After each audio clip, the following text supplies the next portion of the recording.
Maalidha kan uumame Ilillii? Oduu dhageessitii miti sobadha. Eeyyee ta'uu danda'a garuu manna amantaa hoteela galma kireeffannee hundumasaa akka jirutu nu jalaa haqame. Munaa sobadha naan jedhi. Akkamitti waan akkanaatti qoosa Ilillii? Tole maal gochitu nurra jiraata? Akkam goona? Ani maalan beeka jetteetu Ilillii?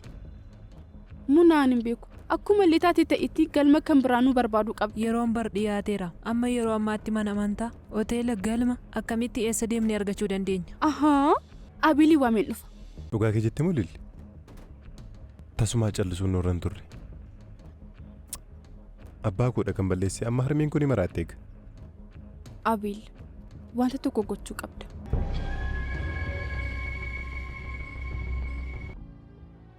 Aadde Roomaan immoo na guddistee haadha sadarkaa kanaan na geessisteedha. Maatiin kun oduu jedhaniitiin qormaata hedduu argeera.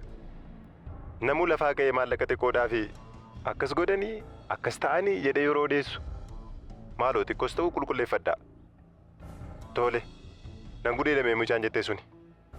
Poolisii bira moo miidiyaa biraadha dhufuu kan qabdu? Akkamittiin kan hin daltani? Maayikiraafooniin harka keessan irra waan jiruudhaaf qofa callistanii murteessinaa. Xumureera. Ahaa, maal ta'aa jira? Maaltu sagalcheesaan? Wal mari'annee jirraa miti akka waan tokko hin dubbanne. Yeroo kana isaaniif cidhaa fi deebidha. Yoo tan ragadaa jiru. Wanta kabaja ishiitiin dhufe ishiin dandeessisu. Sichi kana caalaa fagoo deemti. Sanarratti immoo cidhara jirti. Waan baay'eetu jalaa jeeqama.